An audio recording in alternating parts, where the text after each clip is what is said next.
Hello, hello, hello. Welcome to another episode of What Would Kay Say? I am your host, Kay Edwards. How are God's blessed, highly favored, fearfully, and wonderfully made people doing today? I will tell you how we are doing. We are rejoicing because Psalms tells us that he is sweeter than the honey in the honeycomb. That is from Psalm 19:10. And what could be sweeter than that? We all love a little bit of sweetness in our life, right?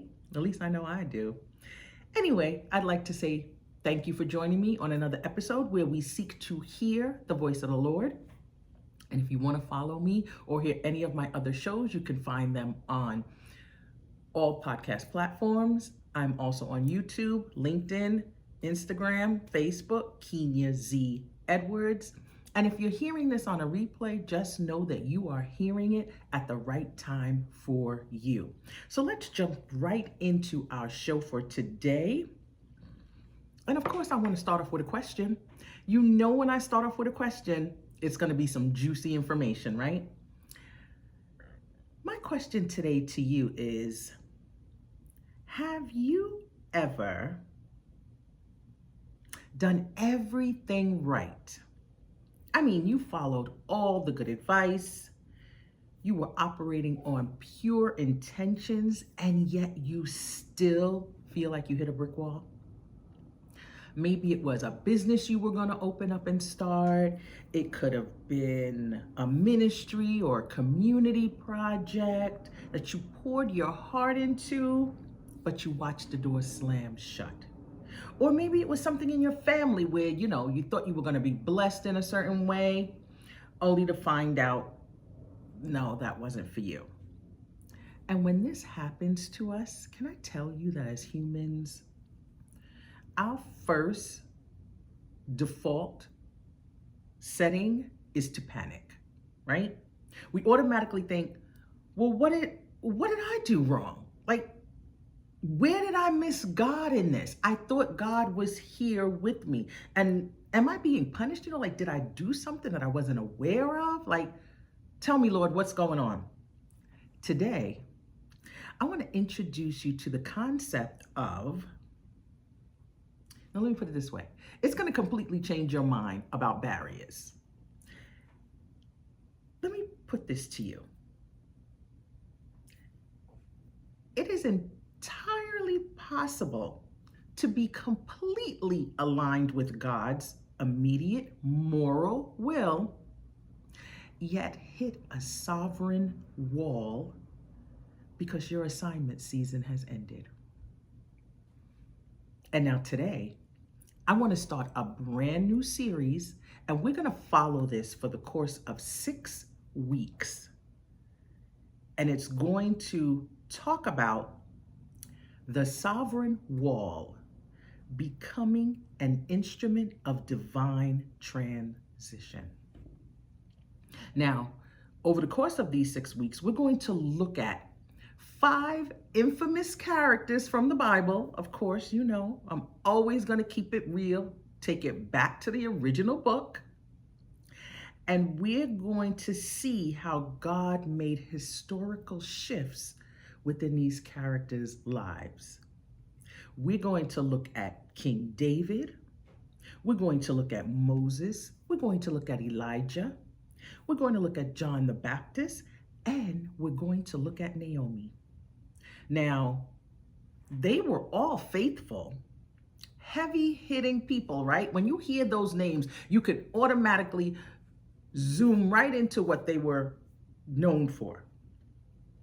But yet, at the height of when everything was going just right for them, God stepped in and said, this is it for you. You can't go any further. And why? Why, we ask, why God? Why would you do that? Because here it is. God wasn't trying to finish their story.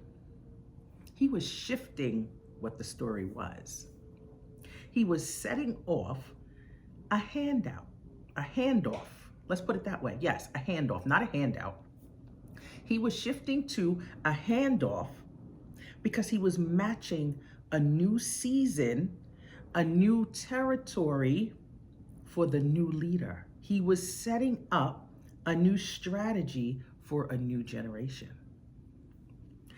Now, if you're an analytical leader, a builder, analytical thinker like myself, when we hit these sovereign walls, that could be the most hurtful thing that you could possibly do, right? Right? Because it tests your security. It tests your understanding of what it is that you thought you were really called to do. But it takes a specific type of individual to be able to handle when you hit that sovereign wall. And I'm going to call it takes someone who has kingdom humility. And I call it kingdom humility because it's a different type of humble as being a humble servant of the Lord. Kingdom humility to me is when you have the ability to look at God's vision more than your personal attachment to it. Meaning, you put your all into something that you know God has called you to do, right? You put your resources, you put your mind, you get battle scars going through the whole process, but yet it still doesn't work out. But then you have to step back and say, okay, Lord, what is really happening here? And when you have kingdom humility, that's when you can see that God is going to use everything that you have gone through for the next phase of his plan. And you're not being rejected, because we always feel that we're being rejected. Whenever something doesn't work out right, we always feel we've missed the mark and, let me double back. Where did I go down the wrong road? What detour did I take that wasn't in the plan? No, you're not being rejected. You're actually being repurposed. So for this next hour, we are going to break down the mechanics of how God sets up these transitions and how to identify if you are currently standing in front of a sovereign wall. And also, we're going to find out what tools we can use to gracefully pass from this season to the next season and hand off what we need to hand off to the next person that's going to carry it through to the end. So now, I know this probably sounds confusing to you. And when I first started wrestling with it in my own mind, when God gave it to me, I was like, okay, let's see how this actually plays out, Lord. So I just want all of you to understand that when a door slams in your face, even though we usually think it's because, we've done something wrong or we've missed God,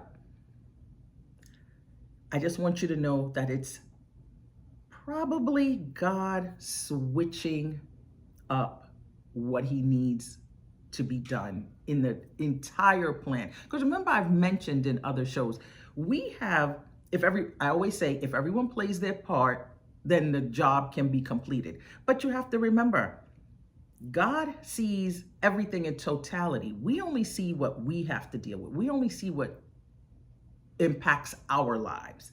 God sees what impacts everyone's life. So when he has you to do a certain task, it doesn't mean that, although we think that we're going to take it all the way to the end and, okay, I've done what I needed to do. A lot of times he may stop you midstream in what you think you have more to do, only because he was using you to set it up to pass it on to somebody else.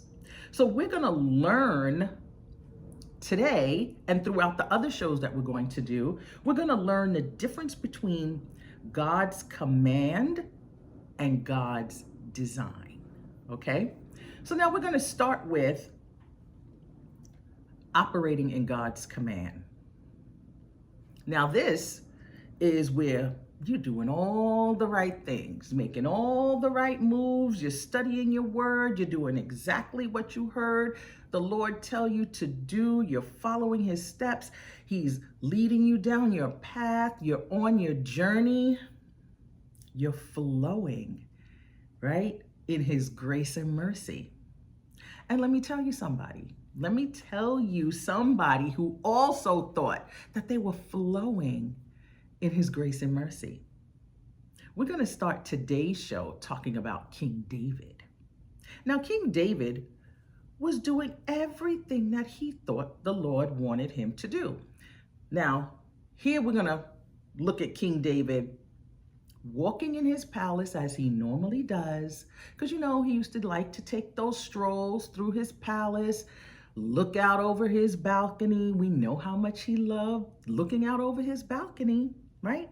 So one day as he's walking through his palace, he thinks to himself, I think I want to build a house for God, because it dawned on him, here it is, he's living in this lush palace. The Lord has blessed him and kept him from his enemies, has helped him fight many a battle. He's now blessed and living in this lavish place. But God is still living in the Ark of the Covenant. You know, that ark that they used to carry with them every place they went. So David is thinking to himself, I think I want to build a house for the Lord. Now that's David operating in God's command. He feels he's operating in God's command, right? Because he's been doing everything correct. But here's where the twist comes in. And see, with God, we should always know there's going to be a twist. Because with God, now, let me say this correctly, because I don't want anybody to misunderstand what I'm saying.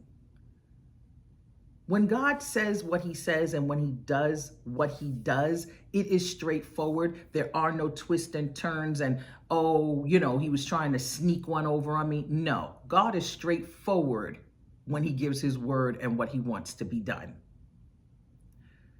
But we don't know all the twists and turns. We don't, like I said, we don't see the bigger picture. So we only see the road that's in front of us. So if our road is straight, we think everything is, good as gold. We're just going straight down the road. We don't know that there's a curve 10 miles down. God already knows there's a curve there, and he's already made provisions for that curve, right? So now, here's the twist. You could be perfectly aligned with God's command. Like I said, going down that road, doing everything he had you to do, while still being blocked from his entire plan and design. You can be going down your road on your journey and still be blocked on the bigger plan and scheme of things that God has designed.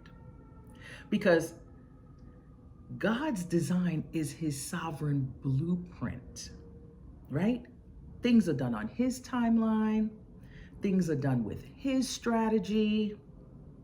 And he chooses who gets to go where to complete these tasks that he has already set up to be completed. So here it is. God was like, because God hears everything we say. God hears everything we say. He knows our thoughts, right? We all know this.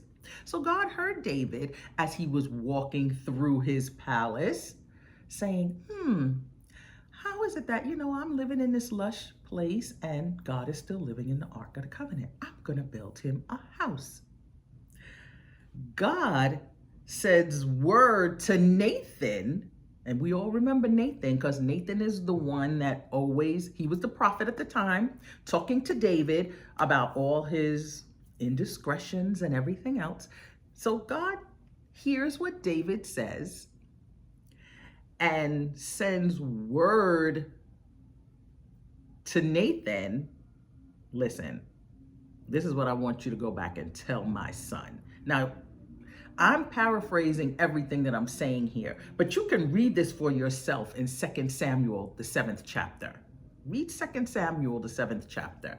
So God says to Nathan to tell David, I know you're a son. I know you're a man after my own heart. And you've done everything that I've commanded you to do. But this part of the program that you want to do, that's not part of the design that I have for you. That's not what I have for you. That part will be done by your son. But the beauty of it, when you read it in 2 Samuel, the way God tells Nathan to tell David, and this is what I love about God, because when he tells you no, he doesn't just flat out tell you no and not tell you why he's telling you no. When he tells you no, he gives you the entire narrative of why the answer is no.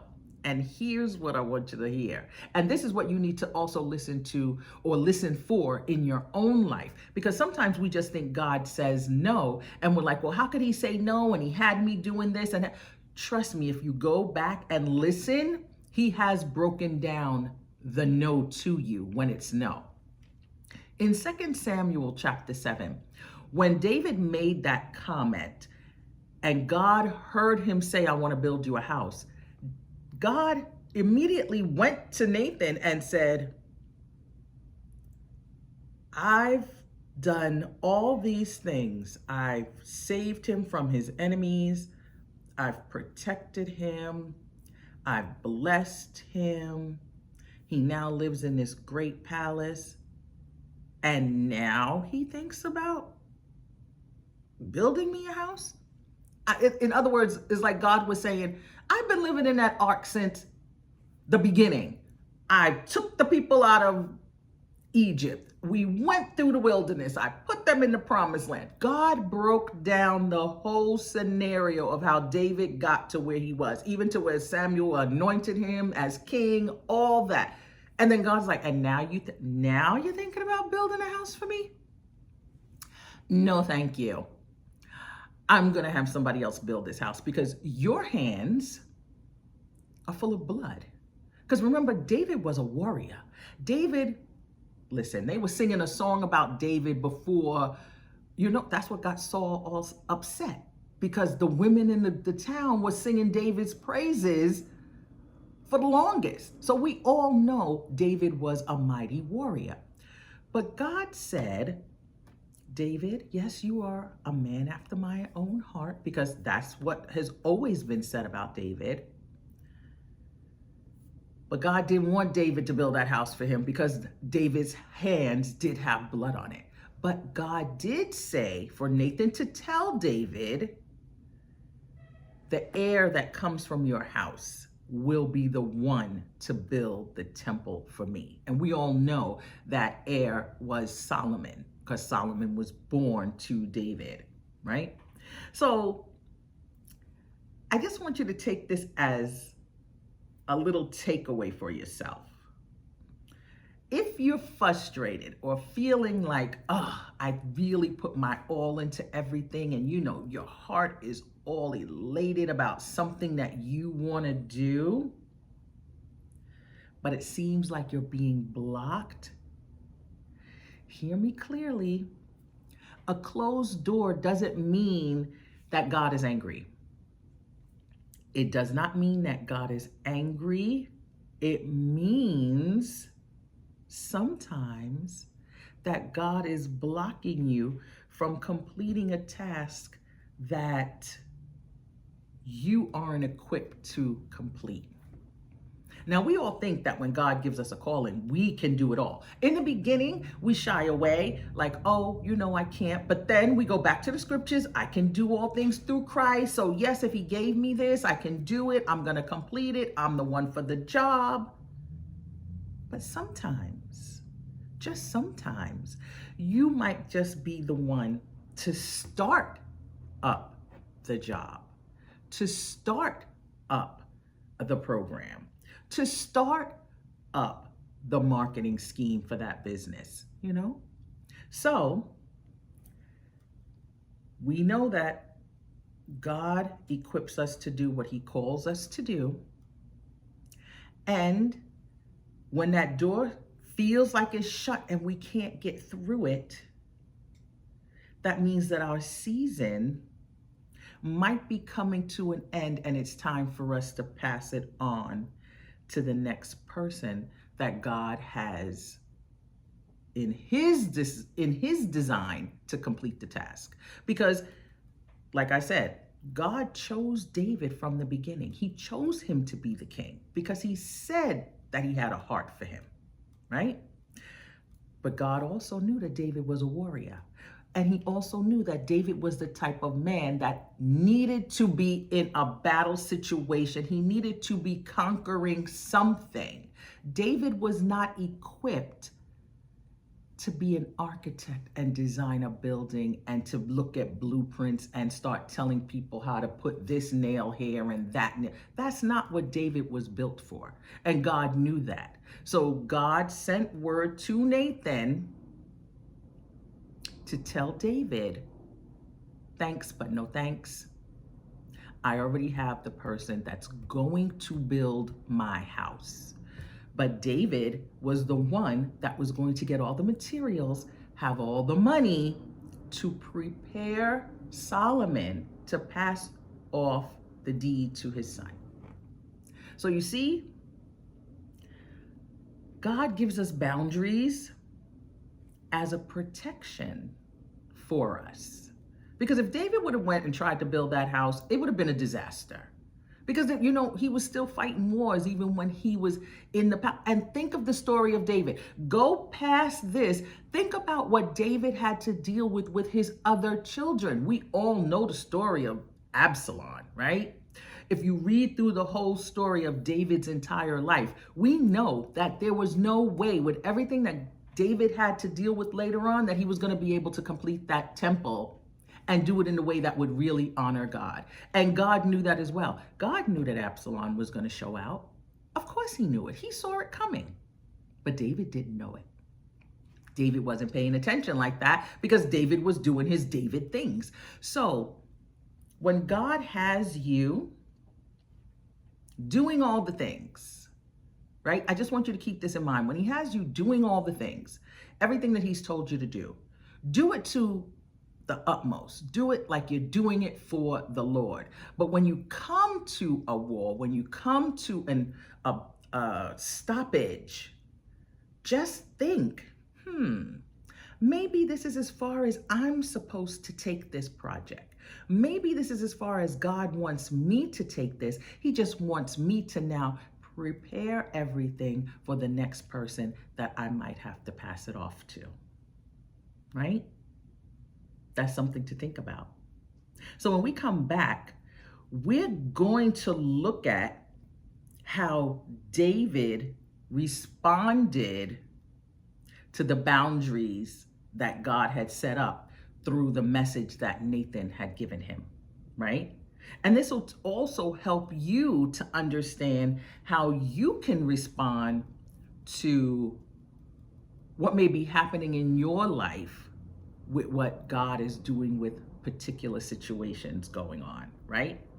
And it could give you some peace of mind because instead of going around feeling confused or not trying to figure out why things are happening, this could kind of help you understand the way God might be moving in your life at this moment. You've been listening to What Would Kay Say here on Radio Free Brooklyn, what Brooklyn sounds like.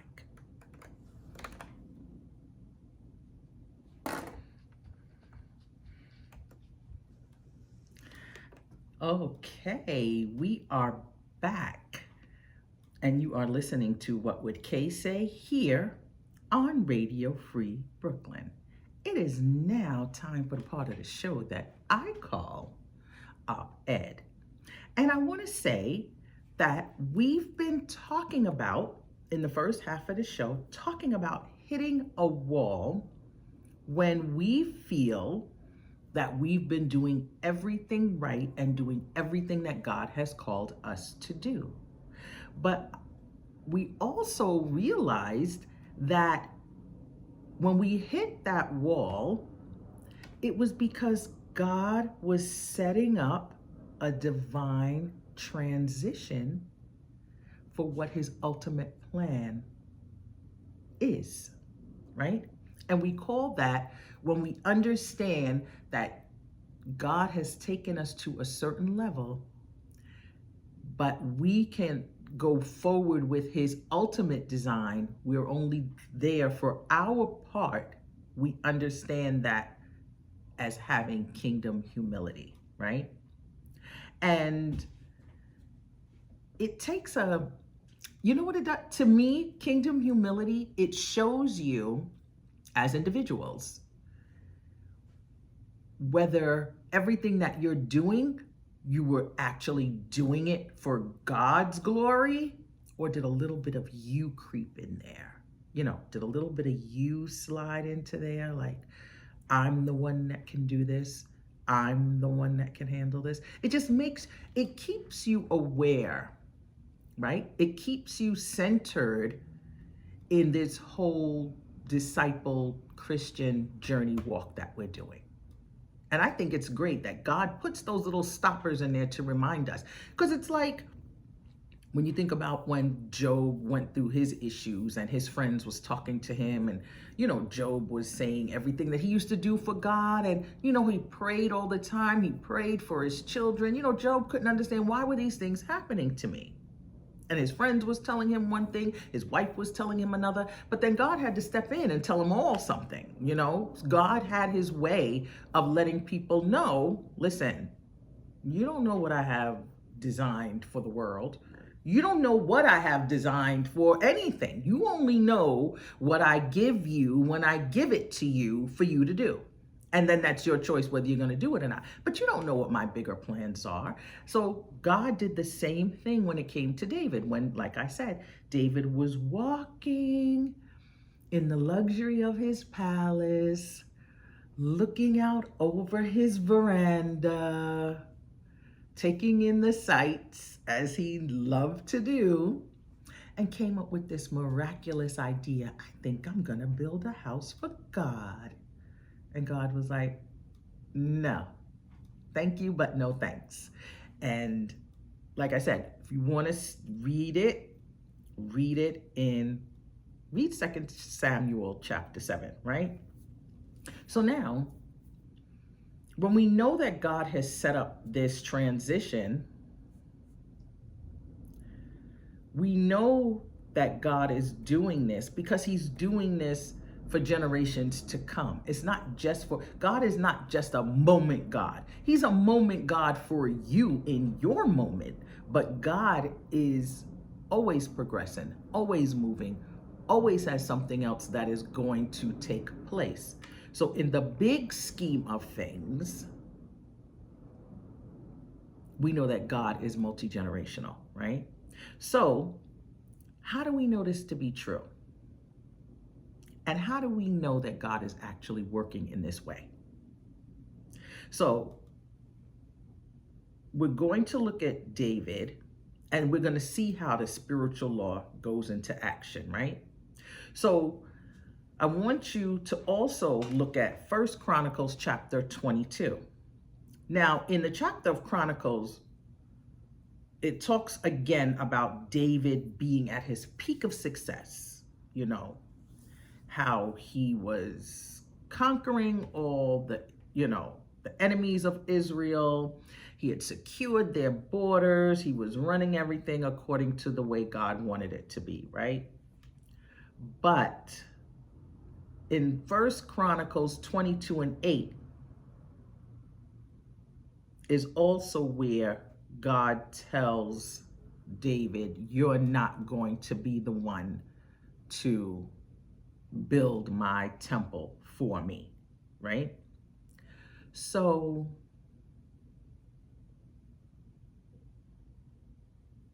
when you think about it, when you think about this in your own life, when you think about this happening in your own situation,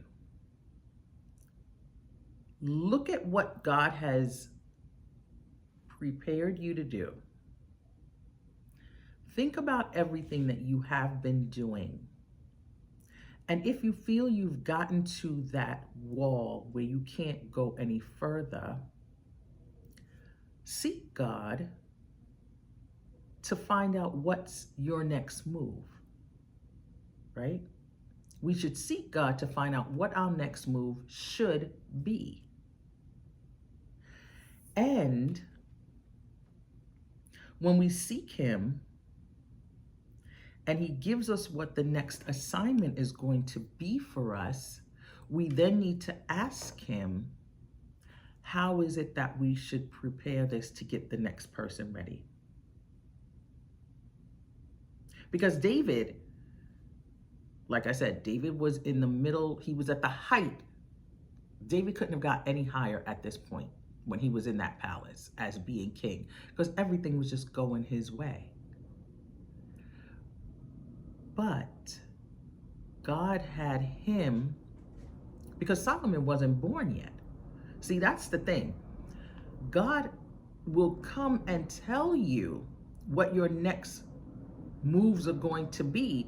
And it's so far down the road that you definitely aren't even thinking about that. Because Solomon wasn't a child and then God told David, okay, your child that you have right now, he's going to be the one to build a temple. When God sent that message through Nathan to David, Solomon wasn't born yet. So God gave David this message, and then on top of it was telling him that he was also going to have a son. So see, it's twofold. So when God gives you the message, He's not only giving you a message of what He wants you to prepare to do, but He gives it to you to tell you what's coming as to why you have to prepare the way you have to prepare.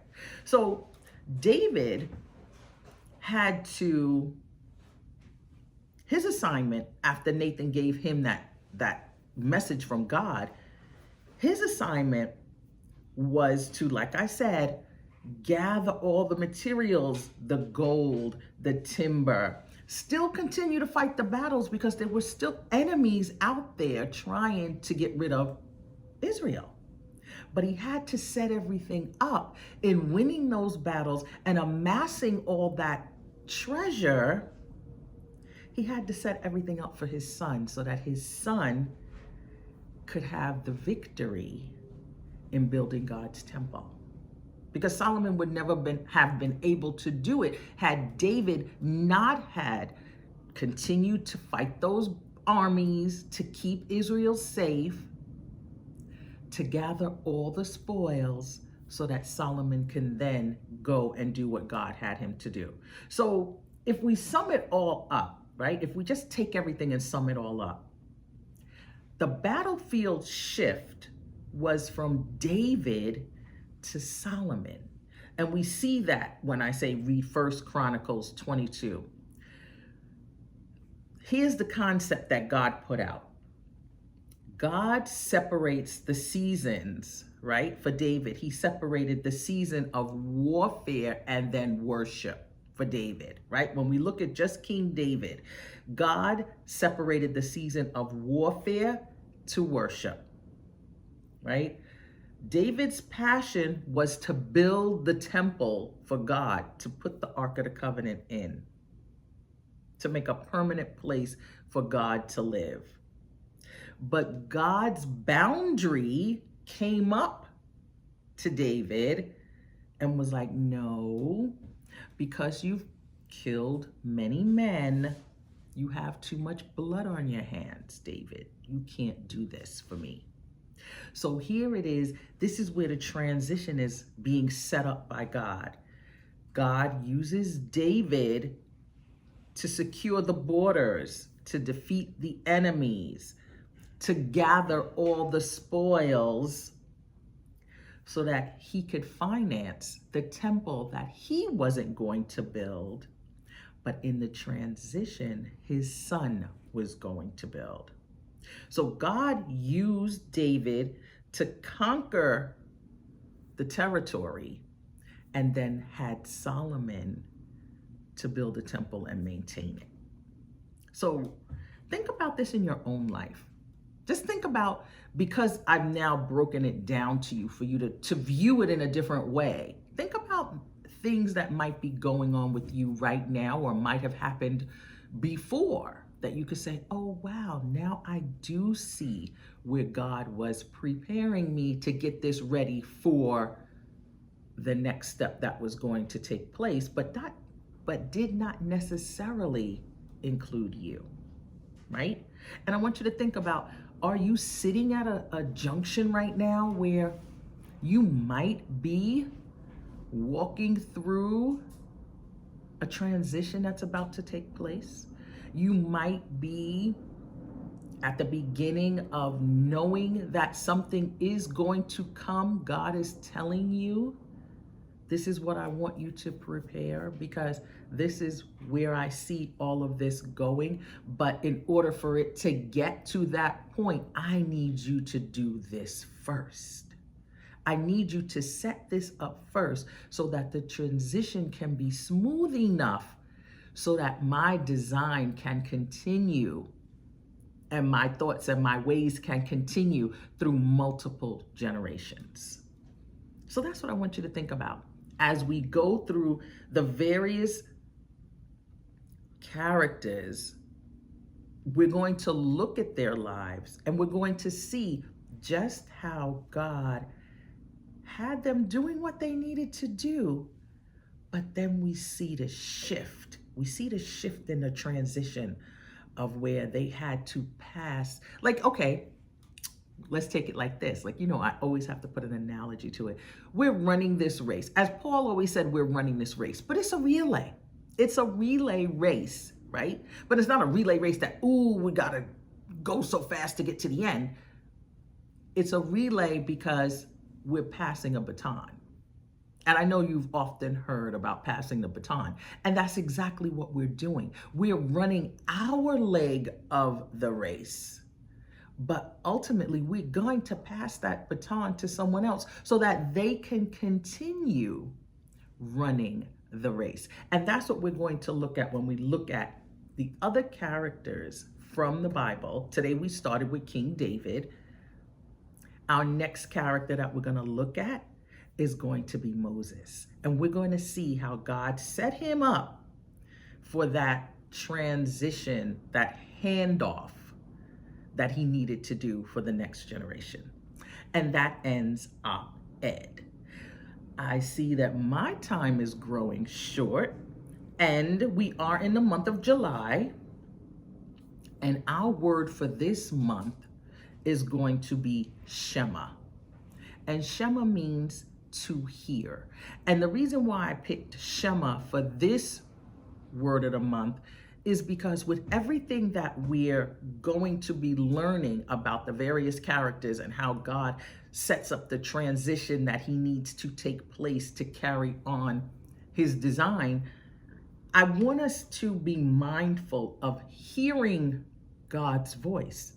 Because if we're in the position where we have to be the one to prepare everything for the next one to carry, we need to know the instructions of what God wants us to do in order to be able to gather all the spoils to pass it on to the next one.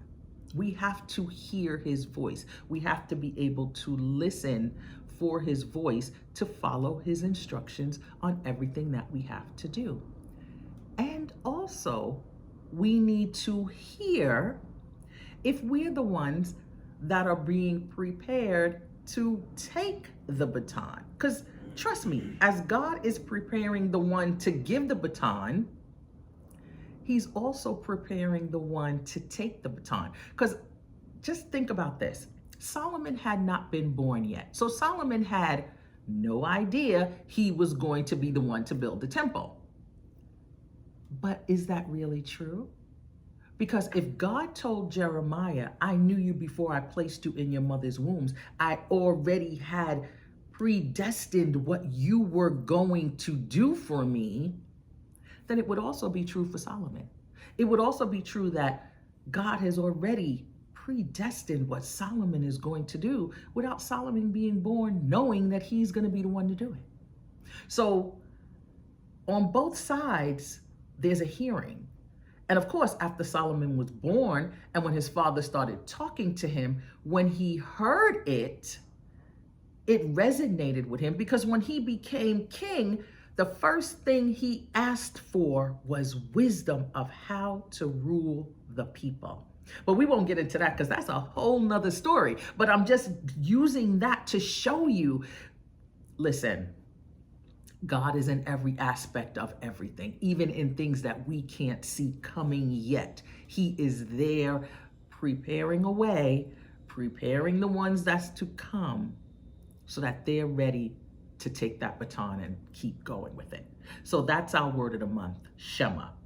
And our promise for this week is going to come from Psalm 119, 105. Your word is a lamp to my feet and a light to my path. So with that, I say, my lovelies, I want everyone to have a wonderful rest of their day. I want everyone to have a wonderful rest of their week. Be blessed, be a blessing to someone, love on yourself, most of all. Just love on yourself. When things look like it's getting a little crazy, just sit back, take a breath, and regroup. And until God brings us back together again next week, peace.